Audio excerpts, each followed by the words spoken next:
One thing I've noticed about when I record these videos is how afraid I am of how things will appear. I always want to cursor my experience, improve it so that it will be the best that it will be. And man, let me tell you, I've learned lately that's not very healthy. So I'm not a big user of social media, but I understand that this is what people do on Facebook and such. They want to make everyone see like it's not a museum, but they want everyone to look at their lives and say, this is the best ever, this is my life, this is what's real about me. And we have marginalized, by doing this and then accepting this in our culture, we've marginalized the idea that people can be unhappy and that those people exist, unhappiness exists. And this is kind of similar to what I had growing up as far as being able to express your opinion and use critical thinking. That wasn't really accepted because the real issues that we had in my family were never acknowledged. As we've grown older, we've kind of gotten past them. There might be a few more that are acknowledged or unacknowledged, but I think I'm on better terms with my family than I was during my teenage years. But of course, that could be just the usual teenage drama. But knowing how different I am from them and the culture that they raised me in, this is also important to towards censorship. And that's just an ugly word. Like, people for some reason feel like they have to make everything just right for the situation. And really, honestly, in searching for a job and doing job interviews and learning how to interview, I mean, in today's world, it is a skill to be able to lie. And to be able to lie well. And to mold the way you speak, to change the way you speak to someone to best fit the situation.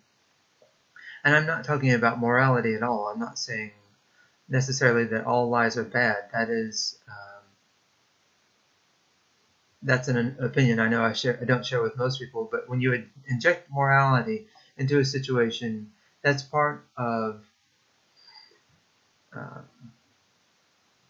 that intensifies the problem because you have to look just right all the time.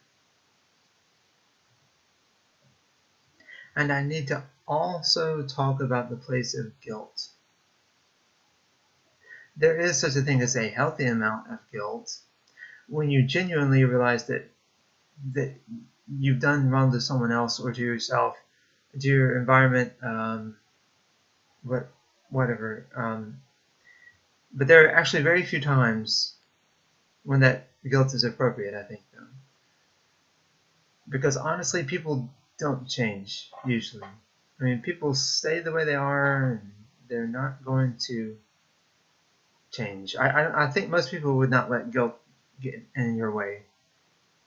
The people who do are I think, people like me who overthink things.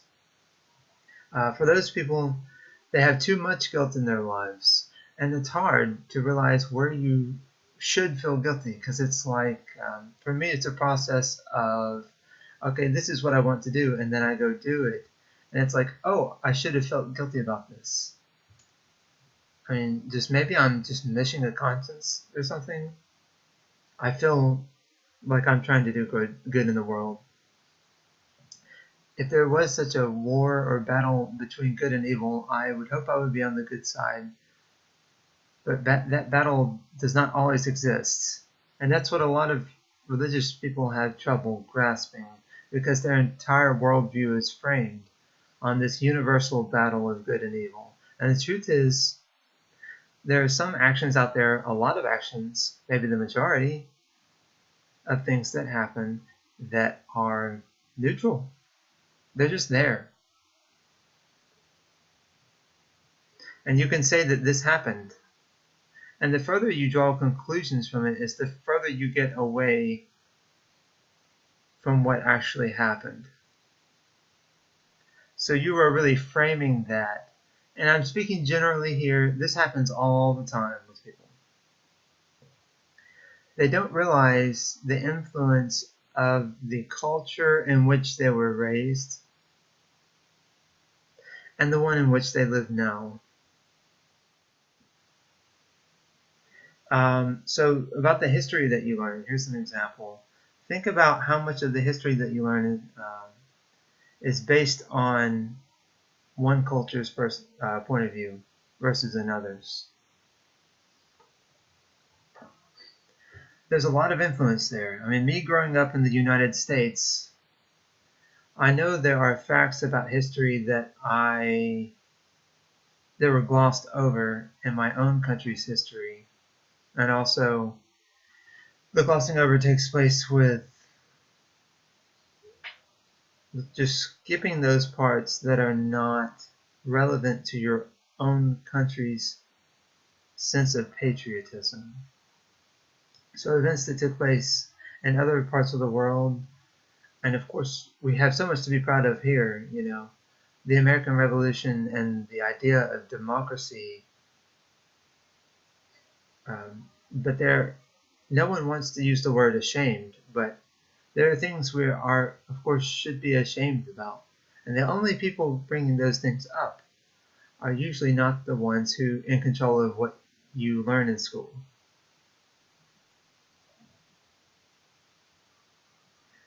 So, I don't know, that's a different subject, but I'm meandering right now. How did I get to that from guilt?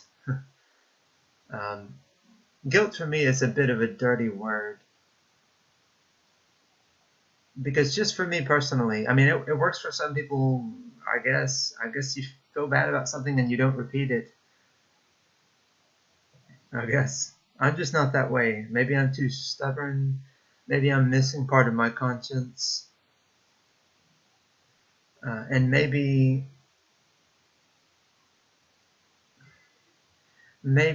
well, all I can say is it just doesn't work for me. This also leads into the topic of, and this is something I've wanted to talk about a long time, positive reinforcement versus negative reinforcement. This is one of the bones I have to pick with the way that I was raised, especially with my mother. Basically, my parents would guilt me into anything they did not want me to do. And I think it's a better way to learn to show someone what you could accomplish if you do the right thing, quote unquote, right thing. And this also, I realize now, it may be my own sensitivity, my guilt. Because like I said, the guilt thing just does not work for me. At any stage of my life, it has not worked for me. In childhood, adolescence, adulthood, and marriage, I mean, in any role, at work, I mean, this has been tested. So maybe my own sensitivity to this is not working for me. Like maybe that has exaggerated how I feel about my parents and how they raised me, but I know there's some guilt there that I felt that should have not been there. And yeah, you could talk about who should take responsibility and all that, but at the end of the day, it's important to realize that, in short, there's too much guilt out there.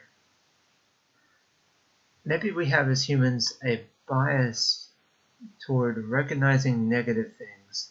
Goodness, if you go look at comment sections on any website, you know, almost any website, except for the social media ones where you only get to see what you like.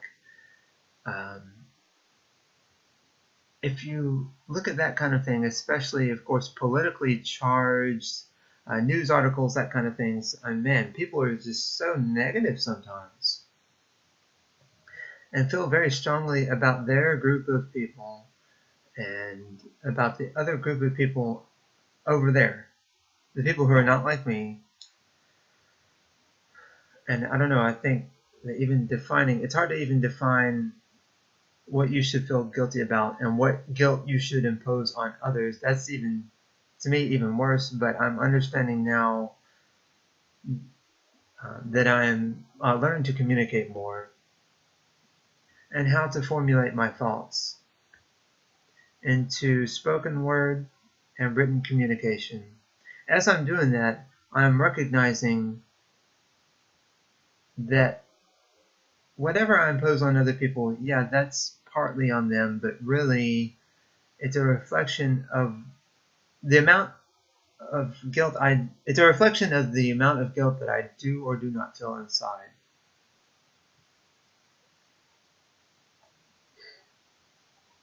This to me is an easy lesson to learn about feeling guilty, but it's hard when I don't have encouragement from others. It's hard for me to understand that I really am right about this. Like, I should not feel guilt. I should feel happy with the way I am.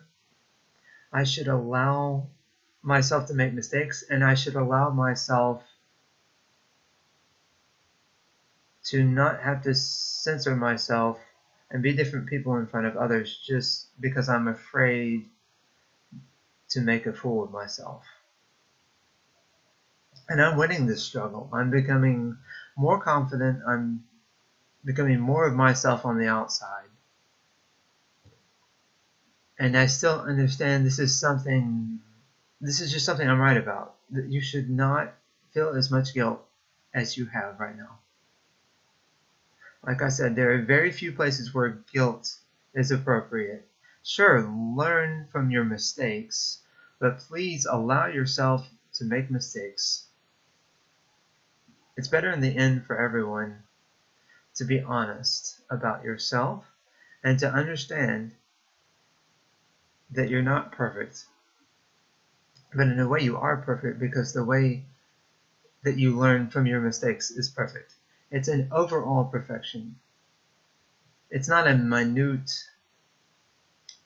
incremental type of perfection. You can't be perfect always in that way. Overall, you are perfect.